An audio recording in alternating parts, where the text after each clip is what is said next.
Dili mo kaon nga akong senior nga mama.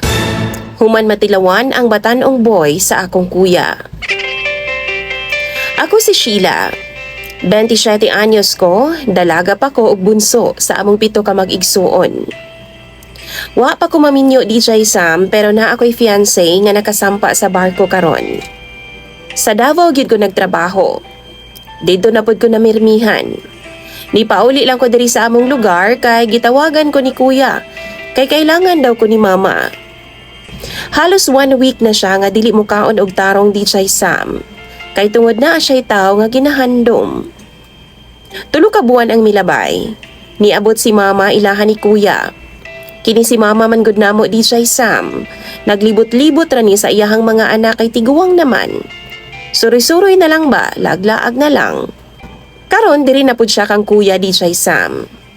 After 1 month sa iyang pag-abot, sige siya reklamo nga sakit lagi daw ang iyang puson. Hangtod nga nag-ihi na siya dugo DJ Sam tapos na anay nana. Naalarma na pud sila kuya ug iyang asawa. Mao to gipa-check up nila. Nagtuo sila DJ Sam nga simple ra nga UTI. Infection sa ihi ba? Pero pag check up sa hospital, gi-refer sila dito sa OB. Naa daw infection sa ari si mama. Pasabot? Asa niya nakuha ang tanan DJ Sam? Ingon sa doktor. Nakuha lang sa pakipag-sex ang maong infection.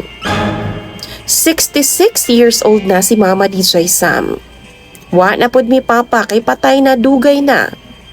Pero nganong naa siya'y infection nga makuha lang sa sexual contact? Mao to gibali-balig pangutana ni Kuya DJ Sam si Mama. Nagyaw-yaw si Kuya og suko na pud.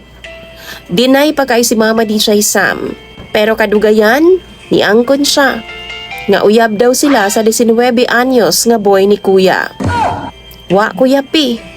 Gipatawag namo silang duha DJ Sam. Nagatubangay gyud mi.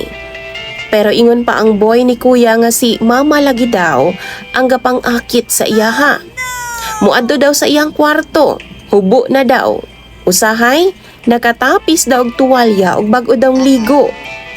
Usahay DJ Sam, samtang busy daw siya sa iyang magimbuhaton sa gawas. Kuot-kuoton daw iyaha. Usahay hubuan daw siya shorts DJ Sam. Tapos, kumusud daw siya sa kwarto kay magpahuway daw maudto. Si mama, nakahigda na daw dito sa iyang kama nga hubo na. Seriously? Kung di daw siya musugot sa gusto ni mama, gihadlok daw siya nga paundangon og eskwela. Isumbong daw siya kay kuya. Buhat-buhatan daw og sala aron kasab-an og palayason siya. Sigurado daw si mama nga siya daw ang tuuhan namo. Kay syempre inahan man namo siya. DJ Sam, pobre lang pod intawon ang kagikan sa maong bata. Naay mga igsuon nga mga gagmay pa. Siya ang panganay ug pangumalang pod intawon ng ilang panginabuhian. Mao ganing naabot siya sa puder ni kuya kay nihangyo ang ginikanan nga pwede ba nga mga tabang na lang siya. Gipa-eskwela na lang pod nila kuya DJ Sam kay buutan man pod bataa. Mao na ang among pagkaila sa iyaha. Ug ingon pa siya, naningkamot ra pod daw siya. Di daw siya gusto nga maundang sa eskwela. Maong wa siya'y nahimo, gituma na lang daw niya ang gusto ni mama. Sigihan daw siya glugos ni mama DJ Sam. Kung sila rang duha ang naa sa balay. Karon sa side pod ni mama, naa daw sila'y relasyon duha. Wa daw niya gipugos kay kagustuhan daw nilang duha. Nagkahinigugmaay daw silang duha DJ Sam matod pa ni mama. Sa kasuko ni kuya no, gibalhin una niya ang yahang boy dito sa kang ate sa Cagayan. Ug dili una niya paadtuon si mama. Bawal si mama mo adto Cagayan DJ Sam aron di sila mag-abot ug magkita. Ni transfer na lang og eskwela ang bata. Sakto pod kay break man ni adto nga time. Senior high school pa in town siya DJ Sam. Karon DJ Sam ang problema kay magsige na laghilak si mama. Magsige na lang siya katulala kay gusto lagi siya nga makakita sa boy ni kuya. Gusto siya nga mag-uban silang duha. Nayabag na yung DJ Sam. Hayag pa kaayo ang kaugmaon na sa maong bata ug mapatay pod mi sa ginikanan ato. Mabirahan jud mig bangkaw ato DJ Sam kung mauhon sa ginikanan.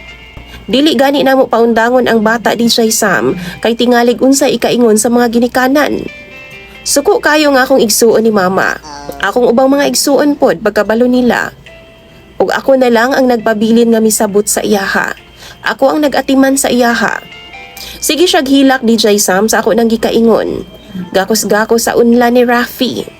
Gusto daw niya makita daw si Rafi. Rafi man ang pangalan sa maong bata. Tiguang na akong mama DJ Sam, pero lupig pa'y ako mahigugma. Di mukaon kung wa daw si Rafi.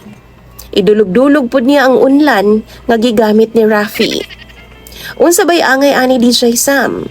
Pagbigyan ko na lang baka ni ang akong mama? Buhian ko na lang ba ni total tiguang na bitaw ni? Pero DJ Sam, ako pod ang malintika na sa akong mga igsuon.